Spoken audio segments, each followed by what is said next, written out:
दशपुत्र समाकन्या दशपुत्रां प्रवर्धयन् यत् फलं लभते मर्त्याः तद लभ्यं कन्याः एकया। अर्थात एक बेटी 10 बेटों के बराबर है। जो भी इच्छित फल, गुण, परिणाम एक व्यक्ति को 10 पुत्रों से प्राप्त होते हैं, वही एक अकेले बेटी को जन्म देने से प्राप्त होते हैं। आप सभी को सांडू फार्मास्यूटिकल्स की तरफ से राष्ट्रीय बालिका दिन की ढेरों शुभकामनाएं। नमस्ते, मैं डॉक्टर तृप्ति पाटिल #से यस टू आयुर्वेदा के इस सीरीज में आप सभी का पुनश्च स्वागत। भारत में हर साल 24 जनवरी को राष्ट्रीय बालिका दिवस मनाया जाता है। इसकी शुरुआत 2008 में महिला और बाल विकास मंत्रालय और भारत सरकार द्वारा भारतीय समाज में लड़कियों के सामने आने वाली असमानताएं, उनके हक और अधिकार तथा महिला शिक्षण, स्वास्थ्य एवं पोषण के बारे में जन जागरूकता फैलाने के लिए की गई थी। वैसे आप जानते हैं ना, राष्ट्रीय परिवार स्वास्थ्य सर्वेक्षण के नवीनतम निष्कर्षों के अनुसार भारत में मेल फीमेल सेक्स रेशियो प्रति 1000 पुरुषों पर 1020 महिलाएं हैं। यह जितनी खुशी की बात है, उतनी ही एक चिंता की बात भी इसमें शामिल है। वो यह है कि अभी भी भारत में चाइल्ड बर्थ सेक्स रेशियो प्रति 1000 लड़कों पर 929 लड़कियां पैदा होती है। आज भी हमारे देश में लड़कियों के स्वास्थ्य के संबंधित और ओवरऑल ग्रोथ एंड डेवलपमेंट के बारे में अभी भी काफी उदासीनता है। भारत की 1/3 लड़कियां एनीमिया या अधूरे पोषण इन जैसे कारणों की वजह से पीड़ित है और ऑलमोस्ट आधे से ज्यादा लड़कियों की आबादी कुपोषित या अर्धपोषित है।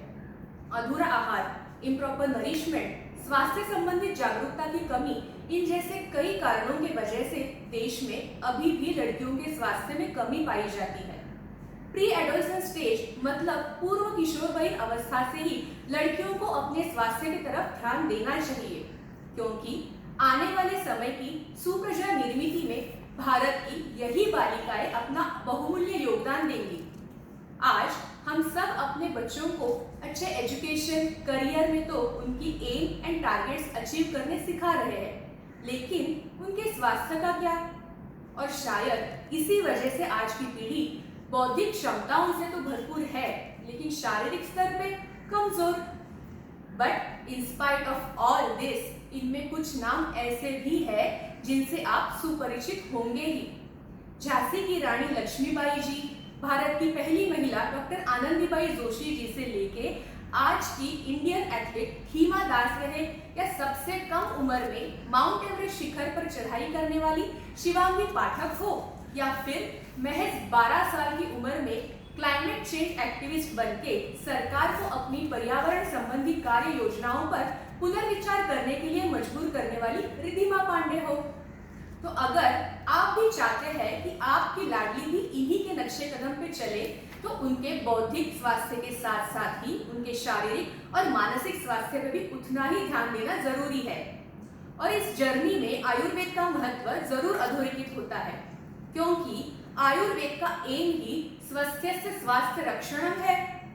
लड़कियों में 12 से 18 साल की उम्र में तेजी से शारीरिक विकास होता है।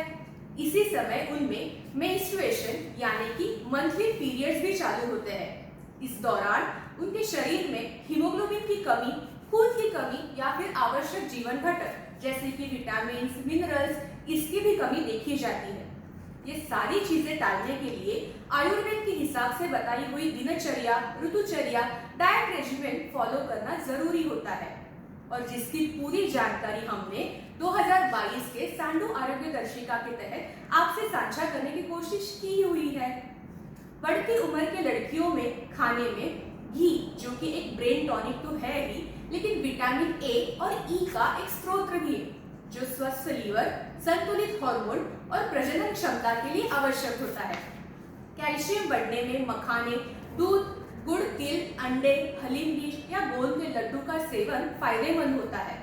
खून की कमी या हीमोग्लोबिन बढ़ाने में अनार, सेब, गुड़, मूंगफली के लड्डू, हरी सब्जियां, अंजीर, इनका सेवन भी लाभदायक होता है।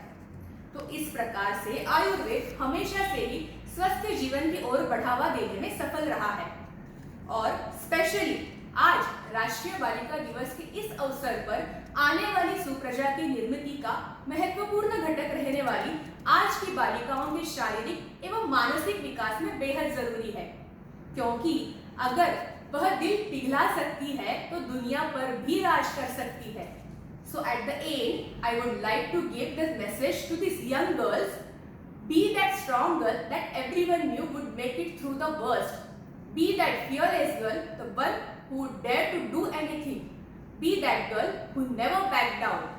धन्यवाद and please follow our series #SayYesToAyurveda.